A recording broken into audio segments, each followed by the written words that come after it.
Hi friends, welcome to my educational channel. Friends, इस video में हम बात करने वाले हैं प्री बीएसटीसी एग्ज़ाम 2015 के बारे में। उस एग्ज़ाम में जो क्वेश्चन पूछे गए जीके के, उन सभी क्वेश्चन को हम व्याख्या सहित देखने वाले हैं। ये क्वेश्चन आपके एक तरह से मॉडल पेपर हैं। अगर आप अभी 2019 में भी बीएसटीसी का एग्ज़ाम दे रहे हैं तो उसके लिए बहुत इंपॉर्टेंट होने वाला है, और नहीं भी दे रहे हैं तो सभी एग्ज़ाम के दृष्टिकोण से ये क्वेश्चन पिछली बार पूछे गए हैं तो इम्पोर्टेंट ही हैं। तो अंत तक इस वीडियो को ज़रूर देखें, और मेरे चैनल पर नए आए हैं तो चैनल को सब्सक्राइब जरूर कर लें। तो बढ़ते हैं अपने वीडियो की तरफ। इस वीडियो में लगभग 50 क्वेश्चन हैं, तो वो सभी देखने वाले हम। फर्स्ट क्वेश्चन है टांका उदाहरण है। टांका किसका उदाहरण है? तो ये जो टांका होता है ये एक जल संरक्षण का उदाहरण है। टांका के माध्यम से ये जो थार मरुस्थल है, राजस्थान में मरुस्थल पाया जाता है, वहाँ पर जल एकत्रित करने की विधि है, उसको टांका कहते हैं। सेकंड क्वेश्चन है वर्ष 1961 की जनगणना रिपोर्ट के अनुसार राजस्थानी भाषा की कुल बोलियां कितनी हैं? जो 1961 में जनगणना हुई थी उसकी रिपोर्ट के अनुसार बताना है कि राजस्थान में कुल कितनी बोलियां बोली जाती हैं। तो इसका सही उत्तर होगा 73 बोलियां। कुल राजस्थान में 73 बोलियां थी जो 1961 की जनगणना की रिपोर्ट के अनुसार सही हैं। राजस्थान विश्व की समृद्धम भाषाओं की दृष्टि से 16वां स्थान रखता है। मतलब राजस्थानी जो भाषा हैं वो 16वें स्थान पर आती है पूरे विश्व में। लगभग 10 करोड़ लोग इस बोली को बोलते हैं, 10 करोड़ लोग। और राजस्थानी भाषा में सबसे जो मुख्य भाषा आती है मारवाड़ी, दुधारी, मेवाती, वागड़ी, अन्य सारी बहुत भाषा हैं, और भी बहुत बोलियाँ इसकी। थर्ड क्वेश्चन है महाराणा मेवाड़ चैरिटेबल फाउंडेशन का मुख्यालय कहाँ है? महाराणा मेवाड़ का ये मुख्यालय कहाँ है? जैसा कि महाराणा मेवाड़ लिखा हुआ है तो इससे क्लियर हो जाता है कि ये कहाँ होगा, उदयपुर में।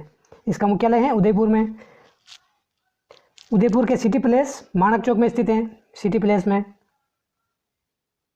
और यह फाउंडेशन प्रतिभाशाली छात्राओं और जो व्यक्ति होती प्रतिभाशाली उनको सम्मानित करता है। क्वेश्चन नंबर 4 है राजस्थान की पहली पवन ऊर्जा परियोजना कहाँ पर स्थापित की गई है? राजस्थान की पहली पवन ऊर्जा परियोजना बतानी है हमें। तो ये स्थापित की गई थी अमर सागर में। राजस्थान की पहली पवन ऊर्जा परियोजना अमर सागर जैसलमेर में स्थापित की गई थी, और यह स्थापित की गई थी 1999 में। क्वेश्चन नंबर 5 है राज्य का टेक्सटाइल शहर किसे कहा जाता है? टेक्सटाइल शहर किसे कहा जाता है? तो इसका सही उत्तर होगा भीलवाड़ा को। भीलवाड़ा को राज्य का टेक्सटाइल शहर कहा जाता है। इसको वस्त्र नगरी के नाम से भी जाना जाता है भीलवाड़ा को। और अधिक समय चाहिए तो आप वीडियो को रोक कर आराम से देख सकते हैं इन क्वेश्चन को और याद कर सकते हैं अच्छे से। क्वेश्चन नंबर 6 है स्वामी दयानंद सरस्वती ने उदयपुर में निम्न में से कौन सी सामाजिक संस्था की स्थापना की थी? जो दयानंद सरस्वती उदयपुर आए थे तो उन्होंने उदयपुर में कौन सी सामाजिक संस्था की स्थापना की थी? तो ये ऑप्शन नंबर 2 सही है। इसका वैदिक मंत्रालय की स्थापना की थी स्वामी दयानंद सरस्वती ने उदयपुर में। और उदयपुर में इन्होंने परोपकारिणी सभा की भी स्थापना की थी दयानंद सरस्वती ने, और ये परोपकारिणी सभा है इसकी स्थापना की थी इन्होंने 1883 में, 1883 में। क्वेश्चन नंबर 7 है, ये 7वां क्वेश्चन डिलीट हो गया था, डिलीट किया था, ये गलत है। विरासत के संरक्षण हेतु अधिनियम राजस्थान में कब लागू हुआ? इसका सही उत्तर होगा 1972। ये ऑप्शन में नहीं दे रखा था, एक क्वेश्चन डिलीट हुआ था। प्रश्न संख्या 8 है आबू के परमारों की वैभव युक्त राजधानी कौन सी थी? जो आबू के परमार वंश के शासक हुए थे उनकी वैभव युक्त राजधानी कौन सी थी? तो इनकी वैभव युक्त राजधानी थी चंद्रावती। अगला प्रश्न है 9वां प्रश्न पद्मश्री महेश राज सोनी की किस क्षेत्र में पहचान है? ये जो पद्मश्री से संबंधित है महेश राज सोनी, वो कौन सी कला से संबंधित है? तो ऑप्शन है इसके ब्लू पोट्री, लोक कला, थेवा कला, या इनमें से कोई नहीं। तो इसका सही उत्तर है थेवा कला से संबंधित है, और इस कला में उत्कृष्ट कार्य के लिए इन्होंने पद्मश्री भी प्राप्त किया हुआ है। और ये थेवा कला राजस्थान में कहाँ की फेमस है? प्रतापगढ़ की। प्रश्न नंबर 10 है सामाजिक सुधारक एवं विधिवेता हरविलास शारदा का जन्म कहाँ पर हुआ था? ये जो सामाजिक सुधारक थे हरविलास शारदा, इनका जन्म कहाँ पे हुआ था? तो इनका जन्म हुआ था अजमेर में। और ये हरविलास शारदा है कौन? एक सामाजिक सुधारक है जो बाल विवाह जो होता है उसके निरोध के लिए अधिनियम लेके आए थे। इन्हीं के अथक प्रयासों से बाल विवाह बंद हुआ था। एक प्रश्न इंपॉर्टेंट है, सभी को ध्यान में रखें, कोई भी क्वेश्चन एग्जाम में पूछ सकते हैं, और बीएसटीसी वालों के लिए तो ये एक मॉडल पेपर की तरह है। क्वेश्चन नंबर 11 है आहू एवं परवन नदियाँ किसकी सहायक नदियाँ हैं? जो राजस्थान की नदियाँ हैं आहू व परवन नदियाँ किसकी सहायक नदियाँ हैं? तो इसका सही उत्तर होगा, यह है काली सिंध की सहायक नदियाँ हैं। काली सिंध की सहायक नदियाँ हैं अहुओ परवन। और काली सिंध नदी का उद्गम कहाँ से होता है? ये मध्य प्रदेश के देवास जिले के बागली गांव के विंध्याचल पर्वतमाला से निकलती है काली सिंध नदी। और काली सिंध की अन्य सहायक नदियाँ कौन कौन सी हैं? निवाज, उजाड़ और आहू परवन जो है ही। 12वां प्रश्न है, कौन सा युग्म सही नहीं है? ये जो 4 ऑप्शन दिए हुए हैं उनमें 3 सही हैं और 1 सही नहीं है। तो इसका सही नहीं है, यह है पंचभद्रा जैसलमेर। ये जो पंचभद्रा झील है जैसलमेर में स्थित नहीं है, ये स्थित है बाड़मेर में। एक और ये खारे पानी की झील है। और बाकी है नौचौकी झील, ये तो राजसमंद में स्थित है। फायसागर झील है अजमेर में। जयसमंद झील है उदयपुर में। लेकिन पंचभद्रा झील है ये जैसलमेर में नहीं है, ये है बाड़मेर में। और पंचभद्रा झील है ये खारे पानी की झील है। और इस झील पर खाकरवाल जाति के लोग हैं, वो मोरली झाड़ी के उपयोग से नमक के स्फटिक बनाते हैं। ये जाति का नाम याद रखना, खारवाल जाति के लोग, खारवाल। और कौन सी झाड़ी के उपयोग से बनाते हैं नमक? मोरली झाड़ी के उपयोग से ये नमक के स्फटिक बनाते हैं। पंचभद्रा झील बाड़मेर पर।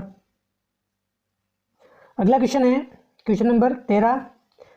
राजस्थान के किस जिले में सर्वाधिक अफीम का उत्पादन होता है? सबसे ज़्यादा उत्पादन राजस्थान में अफीम का कहाँ पर होता है? चित्तौड़गढ़ जिले में होता है। चित्तौड़गढ़ जिला अफीम के उत्पादन में नंबर 1 है। अगला प्रश्न है क्वेश्चन नंबर 14। राजस्थान का वाद्य है, राज्य वाद्य कौन सा है? इनमें से ये बताना है। ऑप्शन है खड़कताल, अलगोजा, बांसुरी व एकतारा। तो इसका सही उत्तर होगा अलगोजा। अलगोजा जो है राज्य का वाद्य यंत्र है। अगला प्रश्न है खड़ीन सिंचाई पद्धति लोकप्रिय है। 15 प्रश्न है खड़ीन सिंचाई पद्धति लोकप्रिय कौन से जिले में है? तो खड़ीन सिंचाई पद्धति अपने लोकप्रिय है जैसलमेर जिले में। जैसलमेर में ये खड़ीन सिंचाई पद्धति लोकप्रिय है। और ये खड़ीन होती क्या है? खड़ीन वर्षा के जल को संयंत्र करके एक जगह रोककर खेतों में नमी को बरकरार रखा जाता है, इसी को खड़ीन कहते हैं। और ये सबसे पहले इसको शुरू करने का श्रेय किसको जाता है? पालीवाल ब्राह्मणों को जाता है, पालीवाल ब्राह्मण को। ये पे जैसलमेर में पालीवाल ब्राह्मण थे, उनके द्वारा ये सबसे पहले शुरू की गई थी। वर्षा के जल को संयंत्र करके खेतों में नमी को रखा जाता है। अगला प्रश्न क्वेश्चन नंबर 16 है, दधिमती माता का मंदिर निम्न में से किस जिले में है? तो ये जो 4 ऑप्शन दे रखे हैं इन चारों में नहीं है, ये क्वेश्चन भी डिलीट हुआ था। दधी माता का मंदिर है गोठ, मांगलोद, नागौर में। नागौर में स्थित है दधी माता का मंदिर। नागौर की जायल तहसील और गोठ मांगलोद में स्थित है ये। नेक्स्ट क्वेश्चन है क्वेश्चन नंबर 17। जयपुर प्रजामंडल के प्रथम अधिवेशन के अध्यक्ष कौन थे? जो जयपुर प्रजामंडल था उसके प्रथम अधिवेशन के अध्यक्ष कौन थे? ऑप्शन दे रखा है देवीशंकर तिवारी, टीकाराम पालीवाल, हीरालाल शास्त्री व इनमें से कोई नहीं। तो इसका सही उत्तर होगा इनमें से कोई नहीं। ये जो 3 ऑप्शन है ये सभी अध्यक्ष नहीं थे, इनमें से कोई नहीं। जयपुर प्रजामंडल का प्रथम अधिवेशन 1938 में हुआ था। और इसके प्रथम अध्यक्ष कौन थे प्रथम अधिवेशन के? सेठ जमनालाल बजाज, जमनालाल। और कोई पूछ ले कि जयपुर प्रजामंडल की स्थापना कब हुई थी? तो ये हुई थी 1931 में। 1931 में जयपुर प्रजामंडल की स्थापना हुई थी। और किसके द्वारा की गई थी इसकी स्थापना? कपूर चंद पाटनी द्वारा, कपूर चंद पाटनी। और इसकी स्थापना हुई थी 1931 में। अगला 18वां प्रश्न है, पशुपालन के प्राचीनतम साक्ष्य सभ्यता कौन सी सभ्यता से मिले हैं? पशुपालन के प्राचीनतम साक्ष्य, तो इसका सही उत्तर होगा बागोर सभ्यता से पशुपालन के प्राचीनतम साक्ष्य मिले हैं। और बागोर सभ्यता स्थित है भीलवाड़ा के बागोर में। और यह है कोठारी नदी के किनारे, कोठारी नदी के किनारे। इसका उत्खनन कार्य करवाया था वीरेंद्रनाथ मिश्र ने। इसका उत्खनन कार्य किसने कराया था? वीरेंद्रनाथ मिश्र ने, वीरेंद्रनाथ मिश्र ने। क्वेश्चन नंबर 19 है, पृथ्वीराज तृतीय किस चौहान वंश से संबंधित था? ये 4 चौहान वंश दे रखे हैं, उनमें से पृथ्वीराज तृतीय किस चौहान वंश से संबंधित था? तो यह है शाकंभरी वंश से संबंधित था। इसका सही उत्तर होगा 3rd, शाकंभरी वंश से। पृथ्वीराज चौहान का जन्म हुआ था 1149 में। और इसको एक फेमस उपाधि है जो बार बार एग्जाम में पूछी जाती है, राय पिथौरा कहते थे। राय पिथौरा इसको कहते थे पृथ्वीराज तृतीय को। ये बहुत बार एग्जाम में पूछा गया है कि राय पिथौरा उपाधि किसको दी गई? तो पृथ्वीराज तृतीय को दी गई है ये उपाधि। इनके पिता सोमेश्वर थे और इन्होंने तराइन के प्रथम और तराइन का द्वितीय युद्ध मोहम्मद घोरी के साथ लड़ा था 1191 और 1192 में।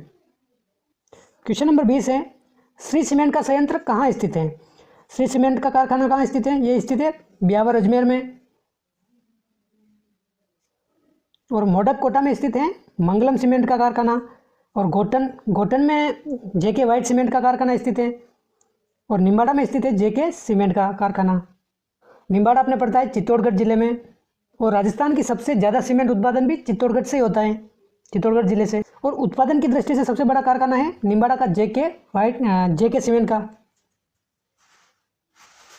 अगला प्रश्न है क्वेश्चन नंबर 21, राजस्थान में जीरे का सर्वाधिक उत्पादन निम्न में से किस समूह में होता है? जीरे का सबसे ज़्यादा उत्पादन किस समूह में होता है? तो ये इसका सही उत्तर होगा बाड़मेर, जालौर, नागौर, पाली।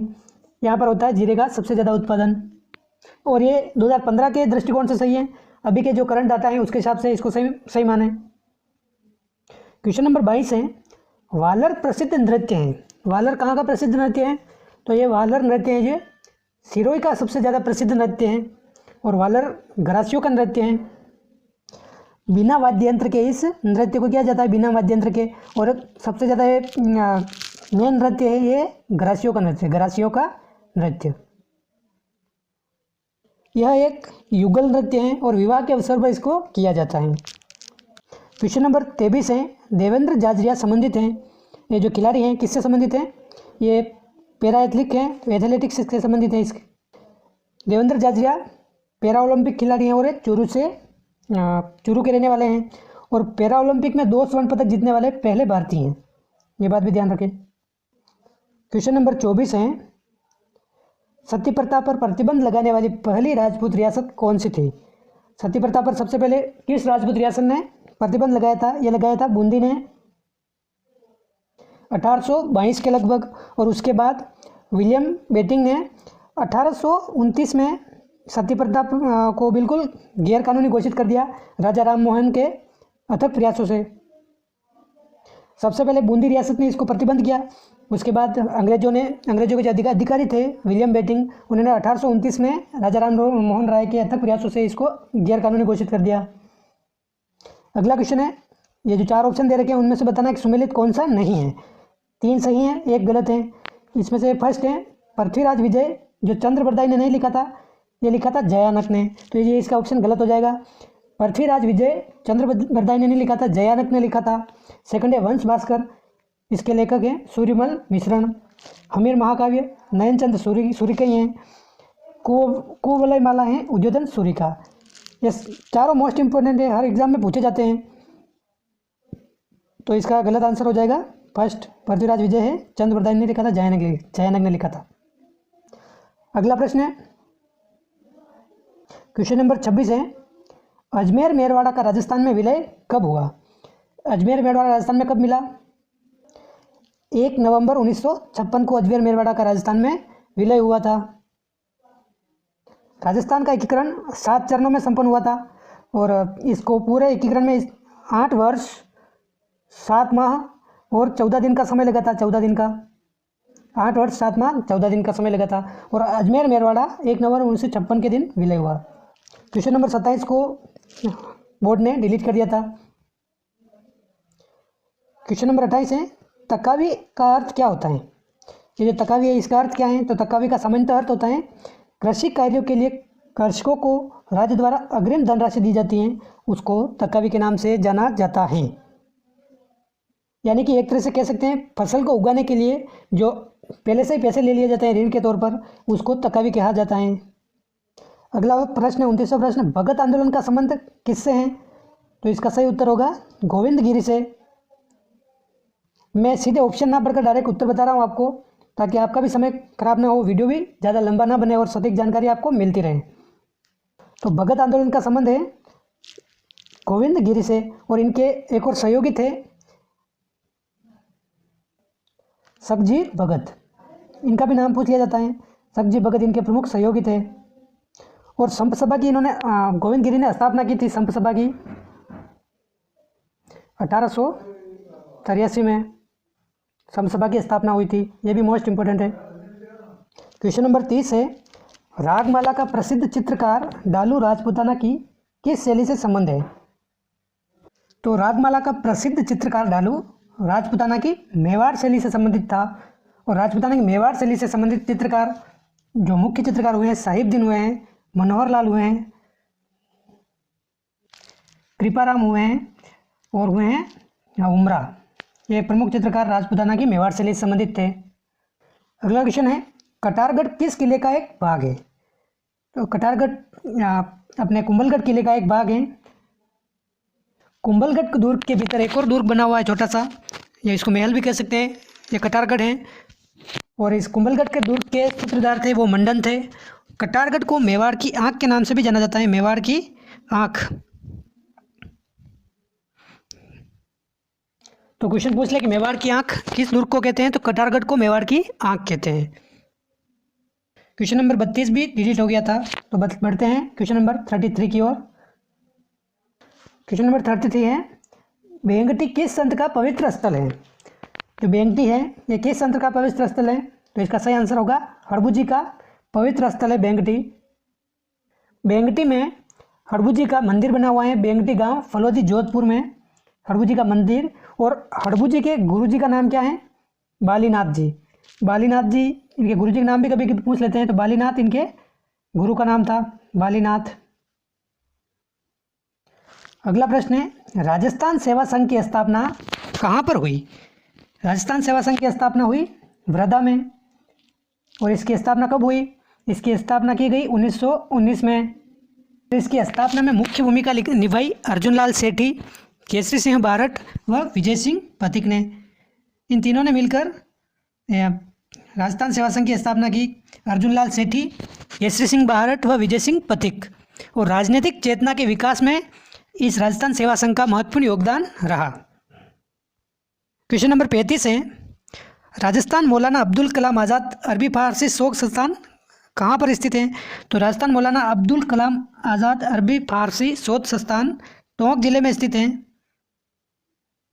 नेक्स्ट क्वेश्चन है क्वेश्चन नंबर 36 राष्ट्रीय सरसों अनुसंधान केंद्र कहाँ पर स्थित है? तो राष्ट्रीय सरसों अनुसंधान केंद्र सेवर में स्थित है। तो सेवर कहाँ है? भरतपुर जिले में। तो राष्ट्रीय सरसों अनुसंधान केंद्र है सेवर, भरतपुर। ये क्वेश्चन महत्वपूर्ण क्वेश्चन है, कभी भी किसी भी एग्जाम में पूछे जा सकते हैं। अगला क्वेश्चन है 37 क्वेश्चन डॉक्टर बलवंत राय मेहता समिति एवं अशोक मेहता समिति का संबंध किससे है? तो डॉक्टर बलवंत राय मेहता समिति व अशोक मेहता समिति का संबंध है पंचायती राज सुधार से। भारत में स्थानीय स्वशासन लागू करने के लिए जो पंचायती राज सुधार हुआ उससे ही संबंध है इन समितियों का। भारत में पंचायती राज व्यवस्था सर्वप्रथम राजस्थान में लागू हुई। और राजस्थान में कब लागू हुई? 2 अक्टूबर 1959 में। और ये कहाँ से लागू हुई? बगदादी नागौर में, नागौर जिले से हुई, नागौर बगदादी में। और किसने उद्घाटन किया इसका? जवाहरलाल नेहरू ने, बगदादी में। क्वेश्चन नंबर 38 है होली का त्यौहार कब मनाया जाता है? होली का त्यौहार कब मनाया जाता है? तो होली का त्यौहार मनाया जाता है फाल्गुन माह में। फाल्गुन पूर्णिमा के दिन ये त्यौहार मनाया जाता है, पूर्णिमा के दिन। हिंदुओं के प्रसिद्ध 3 त्यौहार है, उनकी हिंदू तिथि आपको ध्यान होनी चाहिए। रक्षाबंधन का त्यौहार कब मनाया जाता है? रक्षाबंधन का त्यौहार मनाया जाता है हिंदी तिथि के हिसाब से श्रावण मास की पूर्णिमा के दिन, श्रावण पूर्णिमा के दिन, श्रावण पूर्णिमा। और दीपावली का त्यौहार मनाया जाता है कार्तिक माह की अमावस्या के दिन, कार्तिक अमावस्या। दीपावली का त्यौहार कार्तिक अमावस्या को मनाया जाता है। क्वेश्चन नंबर 39 है विज्ञान के क्षेत्र में किस शासक का योगदान उल्लेखनीय माना जाता है? तो विज्ञान के क्षेत्र में सवाई जयसिंह का योगदान उल्लेखनीय माना जाता है। सवाई जयसिंह खगोल विज्ञान में रुचि रखते थे और जयपुर में जंतर मंतर वेधशाला इन्होंने बनाई थी। नेक्स्ट क्वेश्चन, अगला क्वेश्चन है लोधरवा किस जाति से के लिए प्रसिद्ध है? लोधरवा जैन जाति के लिए प्रसिद्ध है। ये जो लोधरवा है जैसलमेर से लगभग 15 किलोमीटर दूर है और यहाँ पर मध्यकालीन मंदिरों के लिए ये फेमस स्थल है लोधरवा। कलात्मक जैन मंदिरों के लिए लोधरवा फेमस है और जैन के लिए प्रसिद्ध है, जैन जाति के लिए। क्वेश्चन नंबर 41 ये भी डिलीट हो गया था। क्वेश्चन नंबर 42 है डॉक्टर सलीम अली का संबंध किससे है? डॉक्टर सलीम अली का संबंध है घना राष्ट्रीय पार्क से। सलीम अली कौन थे? सलीम अली थे भारतीय पक्षी विज्ञानी थे और इन्हें बर्डमैन के नाम से भी जाना जाता है। बर्डमैन, ये भी इनका फेमस नाम था, उपनाम। तो पूछ ले बर्डमैन के नाम से किन्हें जाना जाता था? तो डॉक्टर सलीम अली को जाना जाता था। नेक्स्ट क्वेश्चन है, कार्तिक महीने में चंद्रभागा का पशु मेला कहाँ पर आयोजित होता है? कार्तिक महीने में चंद्रभागा का पशु मेला आयोजित होता है झालारापाटन, झालावाड़ में। और झालारापाटन में चंद्रभागा नदी के किनारे यह मेला भरता है। प्रत्येक साल कार्तिक महीने में यह मेला भरता है। क्वेश्चन नंबर 44 है, इतिहासकार गौरीशंकर हीराचंद ओझा ने राजपूतों की उत्पत्ति किससे होना बताया है? अलग अलग इतिहासकार ने राजपूतों की अलग अलग उत्पत्ति के सिद्धांत बताए हैं। तो गौरीशंकर हीराचंद ओझा ने राजपूतों की उत्पत्ति बताई है क्षत्रियों से। और ये विदेशी मत का सिद्धांत दिया था कर्नल जेम्स टोड ने, और इसका समर्थन किया था D.R. भंडारकर ने। गोपीनाथ शर्मा के अनुसार राजपूत ब्राह्मणों की संतान है। गोपीनाथ शर्मा जो इतिहासकार हुए हैं उनके अनुसार राजपूत ब्राह्मणों की संतान है। और अग्निकुंड से उत्पत्ति का सिद्धांत दिया था चंद्रबरदाई ने। चंद्रबरदाई ने अग्निकुंड से राजपूतों की उत्पत्ति बताई है। ये उन्होंने पृथ्वीराज रासो में बताया था। अगला क्वेश्चन है, 18 मार्च 1948 को मत्स्य संघ का उद्घाटन हुआ था। कहाँ पे हुआ था? मत्स्य संघ का उद्घाटन हुआ था, उसकी राजधानी थी अलवर। तो इसका सही उत्तर होगा अलवर। और मत्स्य संघ में 4 रियासतें प्लस 1 ठिकाना था। और मत्स्य संघ नाम रखा गया के.एम. मुंशी के प्रस्ताव के आधार पर। के.एम. मुंशी ने इसका नाम रखा था। अगला प्रश्न है, क्वेश्चन नंबर 46, चोकला कौन से पशु की नस्ल है? ये जो पशु की नस्ल दे रखी है चोकला, कौन से पशु की नस्ल है ये बताना है। तो इसका सही उत्तर होगा भेड़। भेड़ की नस्ल है चोकला। और चोकला नस्ल की भेड़ों को भारत की मेरिनो भी कहा जाता है। भारत की मेरिनो किसे कहा जाता है? चोकला को। और भेड़ की प्रमुख नस्लें कौन कौन सी हैं? भेड़ की प्रमुख नस्लें में है सोनारी, खेरी, जैसलमेरी, पुगल आदि ये भेड़ की प्रमुख नस्लें हैं। अगला प्रश्न है, लच्छीराम किस ख्याल से संबंधित हैं? ये जो लच्छीराम हुए हैं किस ख्याल से संबंधित हैं? तो इसका सही उत्तर होगा कुचामणी ख्याल से संबंधित है लच्छीराम। लच्छीराम कुचामणी ख्याल के प्रवर्तक थे। और इस कुचामणी ख्याल के प्रमुख कलाकार कौन हुए हैं? उगमराज। उगमराज कुचामणी ख्याल के प्रमुख कलाकार थे। अगला प्रश्न है, 48वां प्रश्न, ऊंट महोत्सव का आयोजन कहाँ पर होता है? ऊंट महोत्सव का आयोजन जैसलमेर में नहीं होता है, बाड़मेर में होता है। सही उत्तर क्या है इसका? बीकानेर में होता है। ऊंट महोत्सव का आयोजन होता है बीकानेर में। इस महोत्सव में ऊँटों की दौड़ कराई जाती है। अलग अलग नस्लों के ऊँट आते हैं वहाँ पर।